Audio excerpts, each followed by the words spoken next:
Good evening and welcome to Tucker Carlson Tonight. Happy Monday. As we've often noted on this show, because it's hard not to notice, we are living in one of those moments where so much is happening all at once and information about it all is so tightly controlled that huge history-changing events can occur, and in fact are occurring right now, and nobody seems aware of them. It's pretty unsettling, actually. Here's one example. Europe is descending into poverty. Did you know that? Had someone told you that?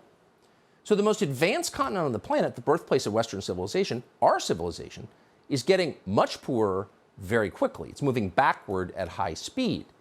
Just a year ago, Europe was a modern place. For example, the overwhelming majority of Europeans heated their homes with natural gas, as modern people do.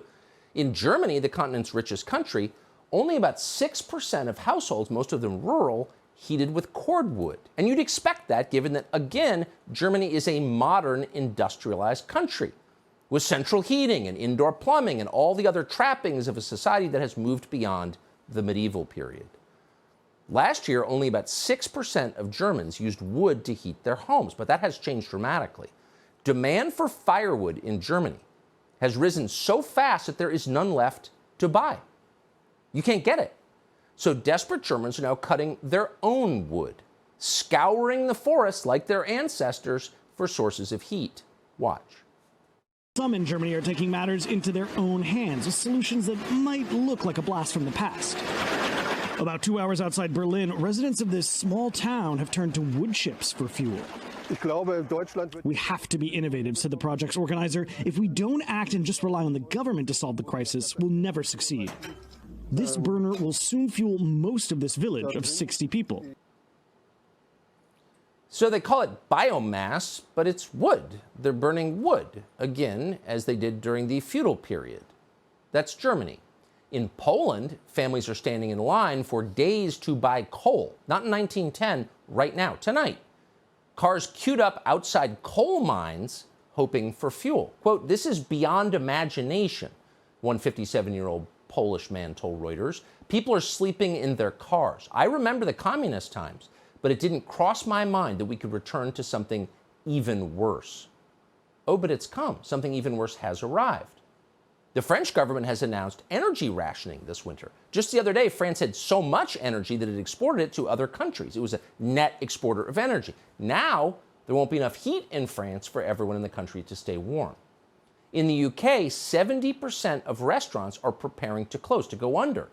Why? Because when winter comes, they won't be able to afford to keep the heat and lights on, et cetera, et cetera. This is happening across Europe in every country.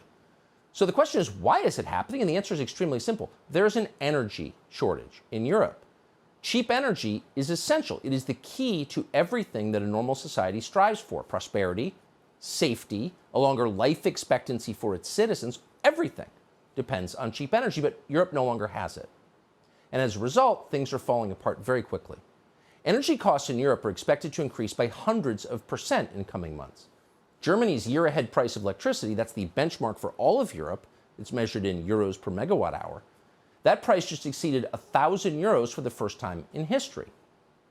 For perspective, just a week ago, last Monday, the cost was about 700 euros per megawatt hour, and that was a record.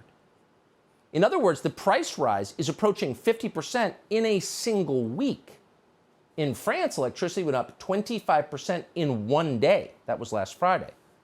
Imagine that happening to you. Here's what Europe looks like tonight. In Europe, it's lights out at major monuments and tourist attractions as a long, hot summer gives way to what officials worry could be a bitterly cold winter. Skyrocketing energy prices have put Europe on a war footing, with Russia as the enemy. Nous sommes dans ce qu'on appelle une guerre hybride. We are in what can be described as a hybrid war, said French President Emmanuel Macron. Russia uses energy resources, like it does food, as a war weapon to exert pressure. Oil prices have doubled, coal prices have quadrupled, and natural gas is now 7 times more expensive than early last year. 7 times more expensive. So it turns out if you don't have cheap natural gas, you can't run the continent. Now, if you've got a graduate degree and live in a city in the United States, you may be shocked to learn this. You may never have heard this before. You may have believed that fossil fuels were on their way out any day now. And you thought that because the Davos people and our own leaders assured us of that for decades. They told us that green energy was the future, and the future is here. It's here. As recently as last month, the World Economic Forum claimed that Europe could save, quote, 1 trillion in fossil fuel costs by switching to renewables. But it turns out, and this may not shock you, they had no clue what they were talking about. They knew nothing about the subject they talked about endlessly. Green energy cannot replace fossil fuels. Not now, not anytime soon. Fossil fuels remain what they have always been, the key to civilization. That is true now. That has been true since Homo erectus started the first cooking fire in a cave nearly 1 million years ago. So-called green energy is not close, is nowhere near replacing gas and oil and coal. It's measurable. We could have known this. Anyone with 8th grade math skills could have figured out in about 10 minutes that we cannot replace fossil fuels with renewables or green energy. And of course, they must have known that. When they told you otherwise, it was just posturing. It was childish and destructive fantasy talk that apparently fooled millions of their citizens and millions of ours. The Green New Deal means what it always meant. It means poverty. And the people pushing the Green New Deal must have known that all along. They don't actually believe climate change is an imminent threat. If they actually believed climate change was an imminent threat, an existential emergency, the first thing they would have done, the very first, would be to ban private jets. Oh, but no. To this day, Al Gore still flies on private jets. Barack Obama owns tens of millions of dollars of beachfront property. He knows the oceans aren't rising. Come on. So they're all in on it. It's a scam, but they don't care because they know they personally will escape the consequences of their own policies. So when the French president announces that his people are facing the end of abundance, he's not talking about himself. He's not facing the end of abundance. None of them are. Macron and all of them understand they will always be rich and always be protected. They know that for certain. What's changed, what's so very interesting, is that suddenly everyone else who's been paying attention can see that they were lying. They are frauds, and the entire population of Europe now knows that. Donald Trump, to his credit, whatever you think of him, caught on to this early. 4 years ago, Trump warned Europe about its energy future during a speech at the United Nations. The German delegation laughed at him. Remember this? Germany will become totally dependent on Russian energy if it does not immediately change course. Here in the Western Hemisphere, we are committed to maintaining our independence from the encroachment of expansionist foreign powers. It has been the formal policy of our country since President Monroe. Oh, they're laughing. We have green parties here in Europe. You have no idea what you're talking about. But they're not laughing anymore. The Europeans have discovered that the real threat to human civilization is not global warming. It never was global warming. The real threat to people is global cooling, otherwise known as winter. Far more people freeze to death every year than die of heat. In 2019, for example, 4 times as many people died of cold as of heat. That's according to the Institute for Health Metrics and Evaluation. So when temperatures in Europe begin to drop a few months from now, this is a huge problem, and that will be obvious to everyone. It's not global warming, it's global cooling. That's what's going to kill your grandmother. And when everyone understands that perfectly well, a lot of things are going to happen. The status quo will crumble. Factories will close. Unemployment will rise. Disposable income will disappear. And you're seeing signs of that already. Personal savings rates are down dramatically. In this country, 60% of Americans can't cover an expected $400 expense. Credit card debt increasing year over year by 13%. That's the biggest jump in 20 years. Total household debt set an all-time record of $15.8 trillion. That's in this country. It's also true, similarly, in Europe. So how will spiraling energy costs affect all of this? And what will be the cascading effect?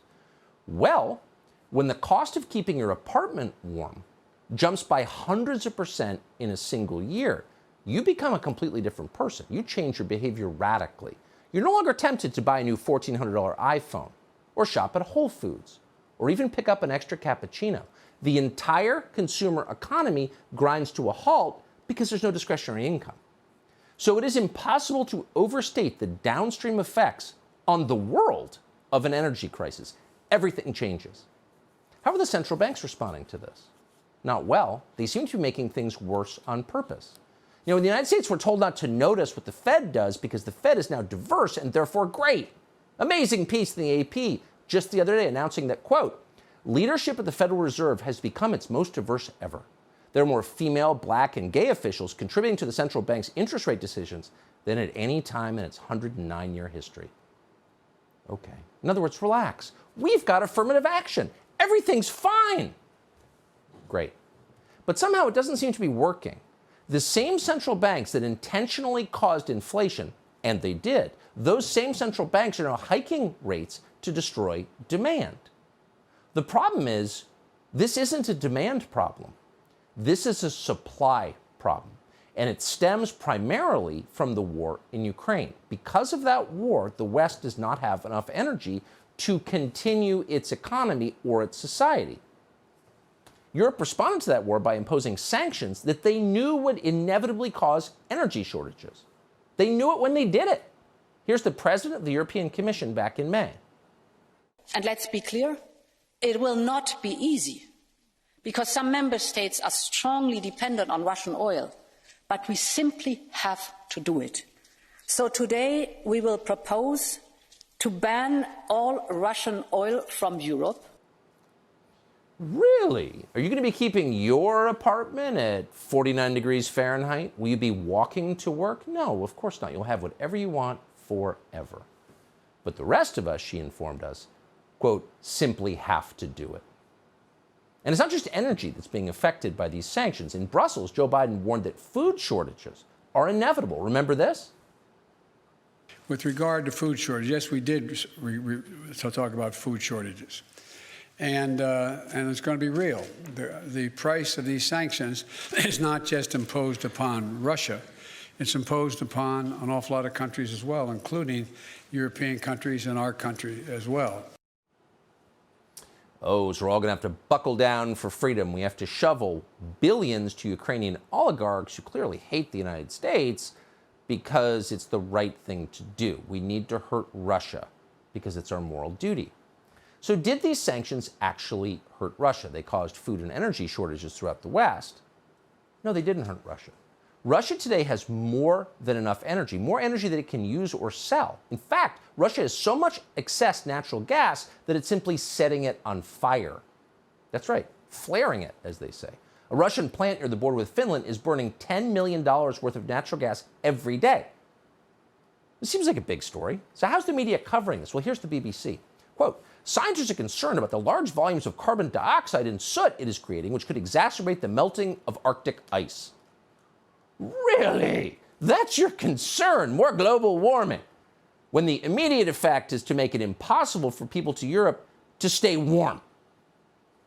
You can reach a place in your society where the people in charge and their lapdogs in the media become so completely disconnected from the concerns of actual people, become so totally uninterested in the lives of citizens, that the society becomes very volatile, and we are fast approaching that point. So we could fix this problem. The solution to this catastrophe is very straightforward. End the war in Ukraine. Reestablish energy flows into Europe and save the global economy, including ours. Is Joe Biden doing that? Are other reckless Western leaders like Boris Johnson doing that? No, they're doing the opposite. They're sending billions more from their dying economies to Ukrainian oligarchs, and for no good reason. The UK has committed $2.8 billion to Ukraine in a country where 70% of pubs may close because they can't afford electricity. This is a government that's preparing for power outages in the middle of winter. As The Guardian reported, under the government's last reasonable worst-case scenario, officials believe the UK could experience blackouts for several days in January if cold weather combines with gas shortages to leave the country short of power. Well, of course cold weather will combine with gas shortages because that's when people use gas, when the weather is cold. Wake up, geniuses.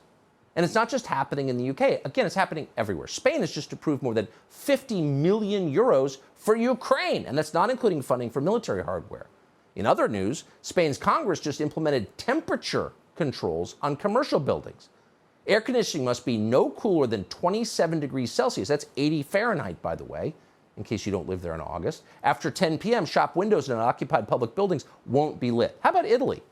Well, Italy has allocated more than 600 million euros for Ukrainian refugees. And yet, at the same time, air conditioning in Italian schools and public buildings has already been restricted in what the government labeled Operation Thermostat. That began in May. Italy's Ukraine funding is a lot, but it's not quite as much as France. France has sent more than $2 billion U.S. to Ukraine. And at the same time, France is fining shopkeepers for keeping their doors open and running their air conditioning so we can send more weapons to one of the most corrupt governments in the world. In France, illuminated signs are banned from 1 a.m. to 6 a.m. For our part, the United States has sent more than $10 billion in military aid. That's 19 packages of weapons to what Mitch McConnell tells us is the most important thing in the world. Congress has approved more than $30 billion in additional spending. So how is all that spending working out? Are we winning the war in Ukraine? Have we bankrupted Vladimir Putin like Joe Biden claimed we would? The ruble just hit a 7-year high against the U.S. dollar in June. Take a look at this chart comparing the Russian ruble against the euro. Russia's doing well. Europe is not doing well at all. Now Joe Biden is calling for an unconditional surrender from Vladimir Putin. Here's the weird thing. By any actual reality-based measure, Vladimir Putin is not losing the war in Ukraine. He is winning the war in Ukraine. And Joe Biden looks at that and says, we won't stop until you proffer an unconditional surrender. This isn't bad policy. This is nuts. It makes no sense. In fact, it only makes sense if the goal is to completely destroy the West in order to make way for Chinese global dominance. What would be the other explanation for this behavior? Subscribe to the Fox News YouTube channel to catch our nightly opens, stories that are changing the world and changing your life. From Tucker Carlson Tonight.